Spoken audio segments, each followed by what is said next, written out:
Muy buenos humos, chicos y chicas, espero que se encuentren muy bien. En vista de que va a estrenarse la película de Los Amos del Universo este año 2026, vamos a hablar de una película de 1987 y que nos traslada eh, a aquellos años en que los juguetes de Mattel querían tener su propia producción cinematográfica.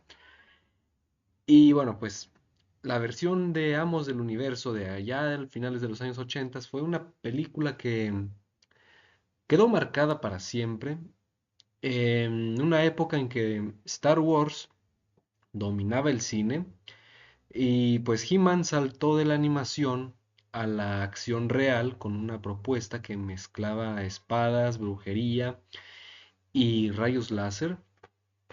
¿Es un clásico de culto o una oportunidad desperdiciada? Bueno, pues muchos han debatido sobre eso. Vamos a hablar un poquito a fondo de esta película, vamos a descubrirlo. La historia comienza en el planeta Eternia, donde el clásico y malvado Skeletor finalmente ha conquistado el castillo de Grayskull y tiene prisionera a la hechicera. Y He-Man, junto a sus aliados, que son Man-At-Arms y Tila, logran escapar gracias a una llave cósmica inventada por un extraño ser llamado Wildor, y sin embargo la llave los transporta accidentalmente a un lugar muy lejano que es la Tierra, específicamente en California, y allí deberán recuperar la llave con ayuda de dos adolescentes antes de que Skeletor los encuentre y se convierta en el amo del universo indiscutible, ¿no? Hasta ahí pues todo bien. A ver, el director es Gary Goddard, quien debutaba en el cine con la presión de adaptar una franquicia amada por millones de chicos, bueno, no solamente niños, también adolescentes, y la producción estuvo a cargo de la famosa y polémica Canon Films, conocida por haber, bueno, también hacer mucho con muy poco dinero. De plano se las ingeniaba para poder conseguir cosas bastante chidas, incluso en lo que podemos ver en la película, de hecho no se ve tan mal, ¿eh? O sea, todo eso está hecho a posta, obviamente por los efectos de aquella época. También tomamos en cuenta de que Star Wars tampoco es de que haya sido hecha con una gran cantidad de efectos de su época, sino que se fueron remasterizando mucho. El presupuesto para esta película rondó aproximadamente los 22 millones de dólares, una cifra bastante considerable para Canon, pero que se quedó corta para la escala que requería Eternia, llegando a recaudar solo 17 millones de dólares en Estados Unidos y fue, pues en su momento, un fracaso monumental. Pero tomemos en cuenta que el contexto de esta película es que la línea de juguetes estaba empezando a decaer y Canon Films estaba al borde de la quiebra, lo que afectó directamente el rodaje y las posibilidades de una posible secuela, ¿no? Bueno, y pues lo que fue la producción y la música, pues aquí destaca el trabajo de William Scott en cuanto al maquillaje, porque Skeletor es visualmente de lo mejor de la película, sino que lo mejorcito, de completamente rescatable. Eh, Tenemos una máscara muy original, muy imponente, que permitía al actor Frank Langella gesticular sin mucho problema. Y bueno, eso también le da cierto, vaya, para la época y en vista de que no había muchos recursos de CGI o efectos de computadora para un rostro humano, pues recurrir a una máscara para darle ese tono, tipo de estilo calavera, me parece bastante bien, no está mal. Los escenarios, bueno, pues Eternia se ve oscura, gótica, pero gran parte de la película ocurre en la Tierra obviamente para ahorrar costos, lo que nos da una paleta de colores urbana y también nocturna. Em, los trajes son muy pesados y también detallados. De hecho, Dolph Lundgren tuvo que grabar casi toda la película en taparrabos, lo cual fue un reto físico enorme para él. Algo impensable para el día de hoy, olvídense.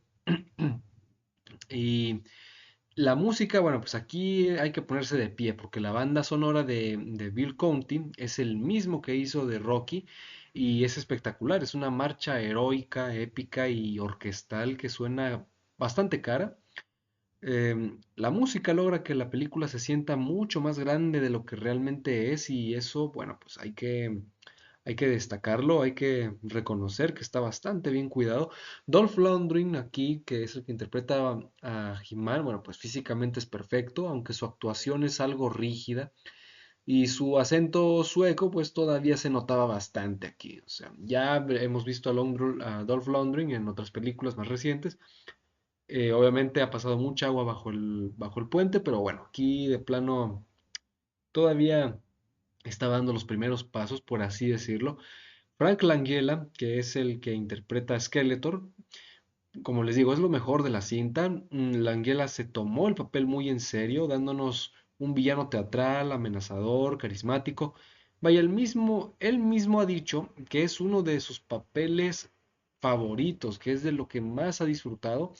Y se nota que de plano se dejó todo en las actuaciones, se roba las escenas en cada que puede. De hecho, siempre he pensado que em, más escenas de Skeletor me hubieran sido bueno, pero al mismo tiempo tal vez le hubiera quitado mucho protagonismo a He-Man.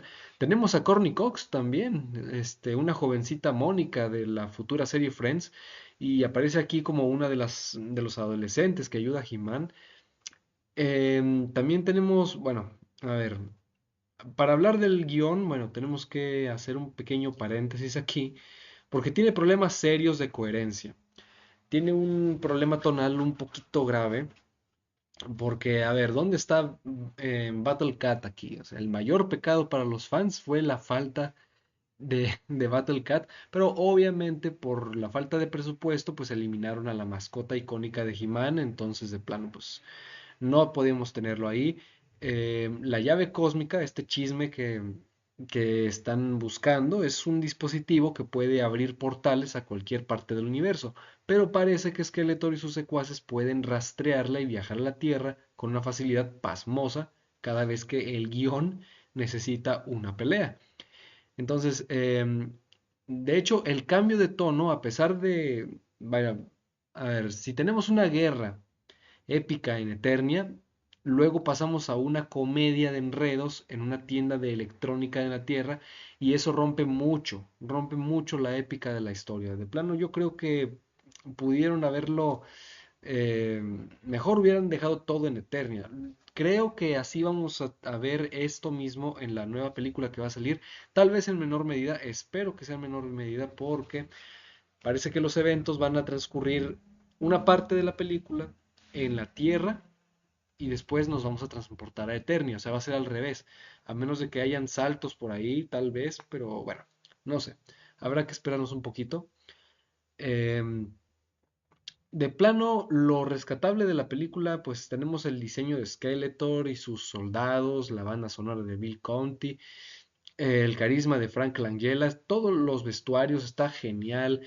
Tenemos también a Evelyn, que aquí le dieron un estilo muy, vaya, se ve bastante oscura, muy ruda. Me encanta cómo se ve Evelyn aquí.